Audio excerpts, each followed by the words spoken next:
Assalamualaikum warahmatullahi wabarakatuh. Gimana kabarnya hari ini sahabat? Semoga selalu dalam keadaan sehat serta dalam rahmat Allah Subhanahu wa Ta'ala. Amin ya robbal alamin. Meskipun kelak memiliki banyak pengikut atau follower, Dajjal bukanlah pria tampan yang atletis. Bahkan ia cacat sejak lahir, yaitu matanya yang sebelah buta atau tidak bisa melihat. Jalannya pincang dan dengan postur tubuh yang pendek tapi kekar. Dengan segala ketidaksempurnaannya itu dia memiliki cita-cita yang tak pernah pupus. Yaitu ia ingin menjadi Tuhan. Ini mungkin karena ia memiliki berbagai macam kesaktian dan kecerdasan tingkat tinggi. Nah saudara dan teman-teman semua, kali ini Mimin akan mengisahkan masa kecil Dajjal.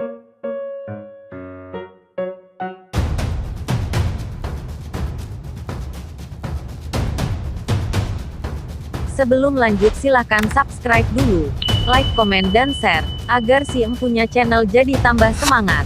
Yang sudah subscribe saya doakan rezekinya berlimpah. Amin.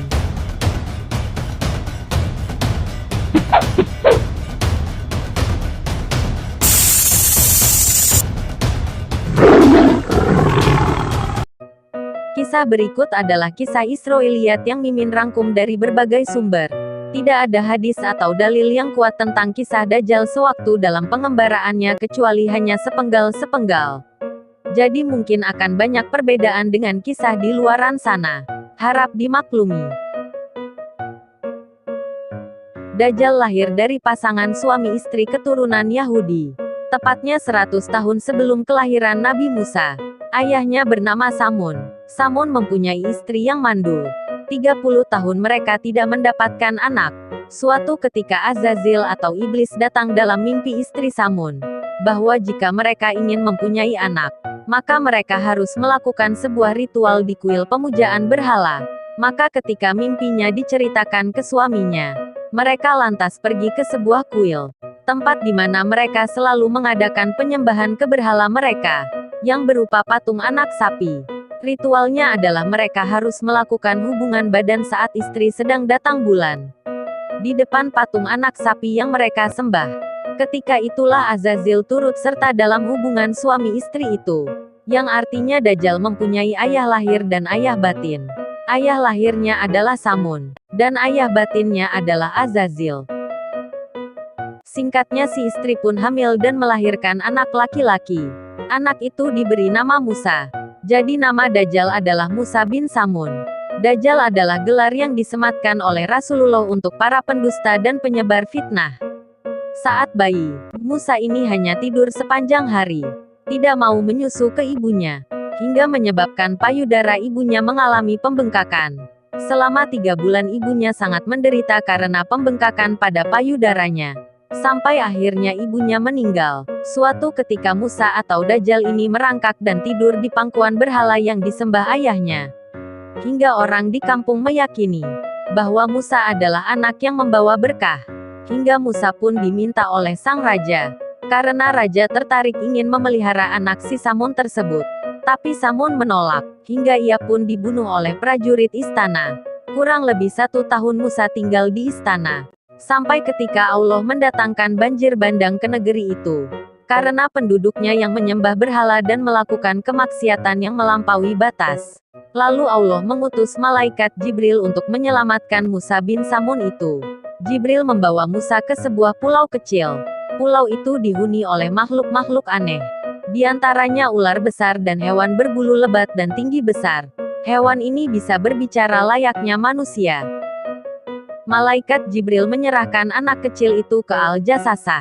Nama makhluk berbulu tebal itu. Malaikat Jibril hanya sesekali menengok dan memberikan pengarahan ke Al-Jassasah. Agar Musa dididik dengan benar. Jibril pun meninggalkan tulisan-tulisan di lempengan batu di pulau itu. Yang berisikan pengajaran tentang tauhid dan pengetahuan lainnya. Sebagai wasiat untuk Musa bin Samun. Al-Jassasah pun mengajari Musa dengan tekun. Menunjukkan bagaimana cara menyembah Allah, mengajari berbagai macam dzikir dan pengetahuan agama lainnya. Melihat kecerdasan Musa dan ketangkasannya dalam menyerap pelajaran yang diajarkannya, Al-Jassasah mengetahui bahwa Musa kelak akan menjadi orang yang berpengaruh besar bagi umat manusia. Dia berkata, "Wahai Musa, tiada Tuhan selain Allah, sembahlah Ia dengan sebenar-benarnya. Berpegang teguhlah pada ajaran yang aku dan malaikat Jibril sudah sampaikan. Kelak kamu akan jadi raja yang adil dan bijaksana dan bermanfaat bagi dunia sekitarmu. Tapi jika kamu melenceng, maka seluruh langit dan bumi akan mengutukmu. Karena kamu akan menjadi manusia paling jahat di dunia, dan paling merusak di bumi." Tapi Musa bin Samun ini bangkit rasa sombongnya. "Wahai Al-Jasasah, siapa Allah itu? Kalau memang dia ada, kenapa aku tak pernah melihatnya? Dan mulai sekarang aku akan berhenti menyembahnya." Al-Jasasah kaget mendengar jawaban Musa. "Kalau begitu pergilah dari pulau ini, agar kamu tahu kehidupan di luar sana, agar kamu bisa mengambil pelajaran." Musa pun pergi dari pulau itu dengan perahu yang dia buat. Setelah beberapa hari dia mengarungi lautan, akhirnya Musa sampai di negeri Yaman.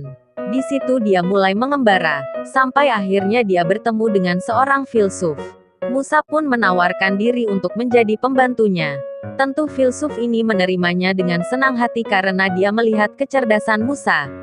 Musa memperkenalkan dirinya dengan Ibnu Samiri, sesuai dengan asal tempat tinggalnya yaitu Samirah. Selama beberapa tahun Ibnu Samiri tinggal bersama filsuf tadi, menyerap pengajaran dan pengetahuan darinya. Sampai suatu ketika, Ibnu Samiri rindu akan tanah kelahirannya di Palestina. Ia pun pergi ke Palestina dengan kapal besar yang ia sewa. Sebelum sampai ke Palestina, ia mampir ke sebuah pulau terpencil. Pulau di mana dia menghabiskan masa kecilnya bersama Al-Jasasah. Ketika ia sampai di pulau itu, Ibnu Samiri melihat dan bertemu dengan Al-Jasasah. Tapi Al-Jasasah hanya melihatnya tanpa sepatah kata pun lalu pergi menghilang ke dalam hutan. Ibnu Samiri mengelilingi pulau itu. Dia mengenang masa-masa kecilnya bersama Al-Jasasah. Lalu sampailah ia di batu tempat tulisan malaikat Jibril. Samiri mengambil sebuah tempat tinta yang dulu dipakai malaikat Jibril untuk menulis. Tinta itu sungguh ajaib. Tinta itu bisa menghidupkan sementara makhluk yang telah mati. Musa atau Samiri pun membawa tinta itu dan beberapa lempeng batu tulisan dari malaikat Jibril. Meninggalkan pulau itu dan menuju Palestina. Sampai di Palestina, tepatnya di daerah kelahirannya, dia melihat kampungnya itu telah rata dengan tanah, menyisakan puing-puing bangunannya yang telah lapuk.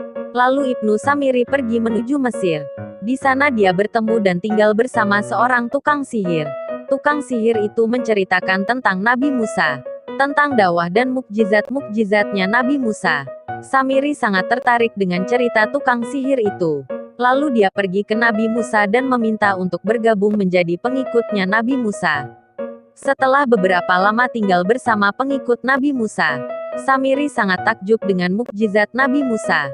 Sampai datang kepada Nabi Musa agar dia pergi menuju Bukit Tursina, tempat di mana Nabi Musa akan menerima lembaran-lembaran Taurat, sebagai pedoman hidup untuk Bani Israel. Nabi Musa menyerahkan kaumnya ke saudaranya yaitu Nabi Harun. Saat Nabi Musa pergi, Samiri tahu bahwa pengikut Nabi Musa ingin sekali melihat Tuhannya, seperti halnya dirinya. Maka Samiri mengumpulkan semua orang. "Wahai kaum Bani Israel, apa kalian benar-benar ingin melihat Tuhannya Musa?" "Tentu," dijawab serentak oleh semua orang yang hadir di situ. "Maka kumpulkanlah semua emas kalian." Setelah lempengan-lempengan emas terkumpul, Samiri mulai membuat patung anak sapi, dengan berbagai macam keahlian yang ia miliki. Kemudian dicampurkan tinta dan jejak kaki kuda malaikat Jibril. Patung anak sapi itu pun selesai dibuat. Dan ajaibnya patung itu bisa berbicara. "Wahai Bani Israel, inilah Tuhan Nabi Musa, Tuhan kalian. Maka sembahlah patung ini." Lalu banyak di antara kaum Bani Israel itu menurut dan menyembah patung emas itu. Nabi Harun tak kuasa mencegah keadaan kaumnya yang sesat itu. Bahkan dia diancam akan dibunuh. Ketika Nabi Musa pulang, dia sangat marah ke Nabi Harun. Melihat keadaan kaumnya yang telah sesat, "Aku meninggalkan rumah hanya beberapa hari. Tapi lihat keadaan ini, apa saja kerjamu?" kata Nabi Musa geram, sambil menarik jenggot saudaranya itu. "Aku sudah mencegahnya tapi mereka tak mau mendengarku. Bahkan mereka akan membunuhku dalam hal ini." Lalu Musa mendatangi Samiri. Pergilah dari sini. Nabi Musa tak mau membunuh Samiri karena dia tahu bahwa takdir Samiri bukan mati di tangannya. Setelah Samiri diusir oleh Nabi Musa, Samiri melanjutkan pengembaraannya, mencari berbagai macam ilmu pengetahuan. Jika ada tempat yang belum ia kunjungi, maka ia akan segera menuju ke sana. Hal yang membuat Samiri takjub pada dirinya adalah, meski ia telah melewati perjalanannya beratus-ratus tahun, tapi tubuh dan tenaganya tak melemah sedikit pun. Bahkan ia merasa semakin kuat. Tubuhnya tak terlihat menua, umurnya masih seperti 30 tahun. Setelah sekian lama dia berjalan sampailah ia di zaman Nabi Isa. Samiri mengetahui bahwa takdirnya akan mati di tangan Nabi Isa. Maka ia ingin membunuh Nabi Isa.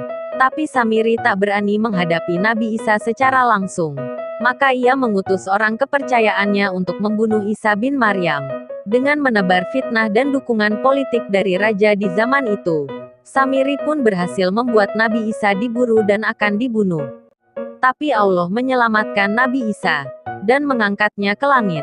Sedangkan yang dibunuh dengan cara disalib adalah orang yang diserupakan dengan Nabi Isa. Setelah kisah Nabi Isa selesai dan Samiri mengira bahwa ia telah membunuh Nabi Isa bin Maryam, ia merindukan pulau kecilnya. Maka ia putuskan untuk kembali ke pulau itu. Setelah mengadakan perjalanan yang cukup lama, akhirnya Samiri sampai. Dia langsung menuju ke gua, tempat di mana dia dulu menghabiskan hari-harinya. Ketika ia sampai di dalam gua, Samiri melihat Al-Jasasah berdiri menghadangnya. Tak hanya sendiri, Al-Jasasah bersama 20 makhluk tinggi besar dan dengan wajah bersinar seperti matahari. Masing-masing makhluk itu menggenggam rantai besi yang panjang.